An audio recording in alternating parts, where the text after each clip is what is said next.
Our industry, particularly the reinsurance industry, has been successful for a number of years. Success, however, goes through waves at the end. With such success, can we really imagine the words disruption or permanent change?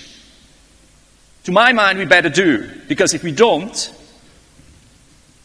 no complex experience in an area such as insurance, no processes, no protection around protectionism at the end of the day, an environment, regulatory environment, no relationships, and most important, no regulation from a governmental point of view. Disruption doesn't necessarily mean bad news. Disruption, from my point of view, in your particular industry means good news. Who would have thought 100 years back that companies' assets, insurers' assets, brokers' assets are primarily be driven by what's so-called intangible assets? Look at some of the startup companies today. It's all about the brand. It's all about the data. It's all about the talent you bring to the table. It is all about your reputation. And it's all about particular customer relationship. The customer is centric, but in a true meaning centric. If you control data, you can price. If you can price, you can come out with products or solutions which others can't. If you have industry knowledge, even better. But at the same token, there are certain threats. The more a risk becomes intangible, the less we can look at statistics, actuarial modeling from the past. Cyber risks, for instance, are risks which have a high potential severity, a high potential frequency, global implications, fully man-made, challenges related to our customers, challenges related to some of the events we currently see, recent, probably capital events, are exponentially growing.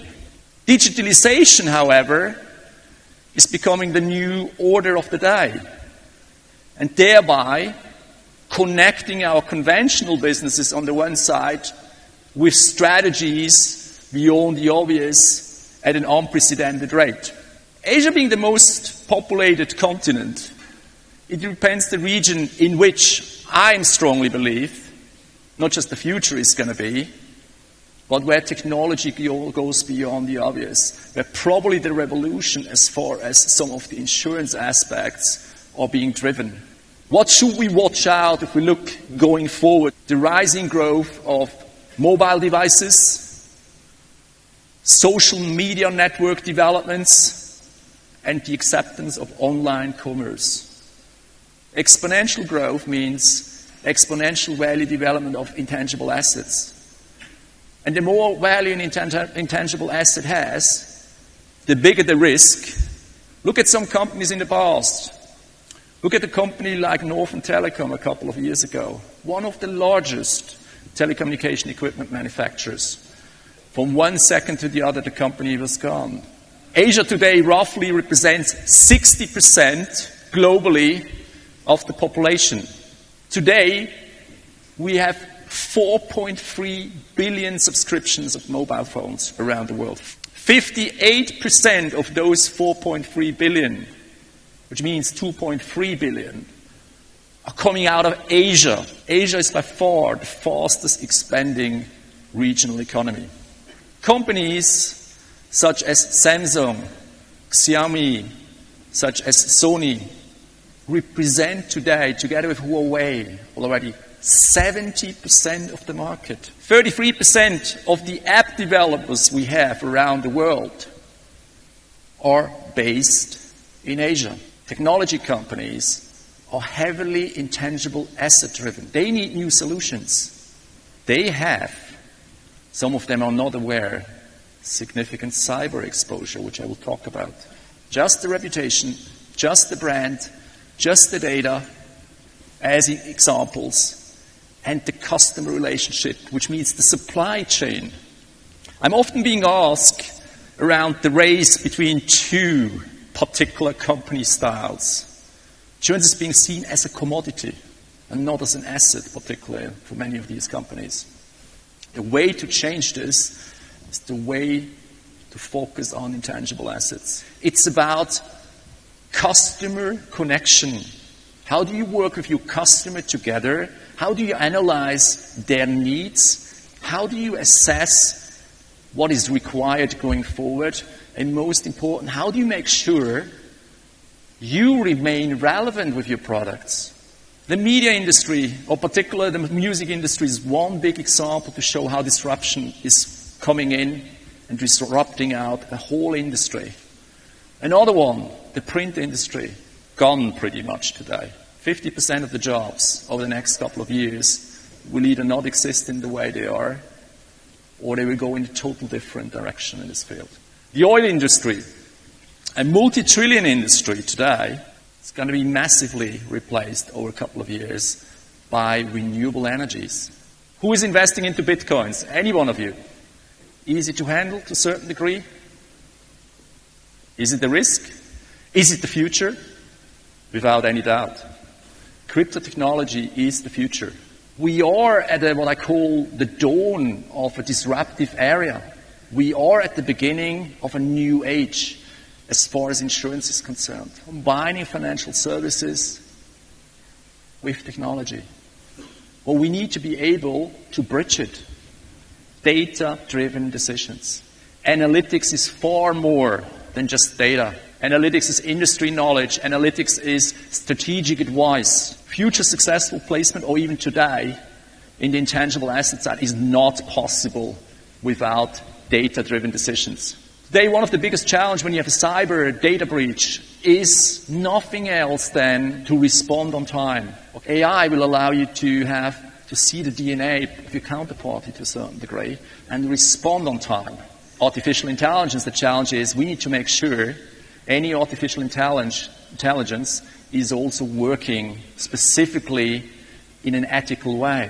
Whilst devices are becoming our external brains, 1 in 3 insurance CEO sees digitalization still as a threat. But at the same token, 95% of the CEOs focus on big data. It's not about just knowing what happened in the past. Stochastics around incidents related to flood, quake, etc. from the past are very important in the form of to price conventional risks. Non-physical damages, they're particularly in the area of intellectual property, for instances, and that means a different way of looking at things. Statistics which might not be out there. For the smart underwriter, the smart broker investing into the data aspect, the technology aspect, the education of the staff, there will be more profitability. So in the forefront has to be innovation. Now, the biggest issue related to innovation is culture. Very often we are operating in a culture which does not allow to fail. And we need to attract talent from outside, investing into approaching universities, get talents out. Insurance is not boring. Everything is going to be mobile. We'll have things in the cloud. There will be blockchain technology applied, digital money, and Bitcoin. If you want to be successfully underwriting intangible asset risks on a treaty basis, on a fact basis, you can't be here at the end change. You need to be closer to the front. It's not a matter whether you will be hacked. It's a matter that you will be hacked in one way or the other. You can't prevent a hack. What you can focus on is how you detect it, how you respond, and how you control. But what you really need to focus on is not just the what, but the how is the decisive factor. How is it being done? Bad news, data regulations around the world are not aligned, so very difficult to cope. Good news, you need to understand where your data is. Is it in the cloud? Where in the cloud? How do you treat it at the end? And then you can stress test along the side of red teaming. Data itself will be the so-called new gold.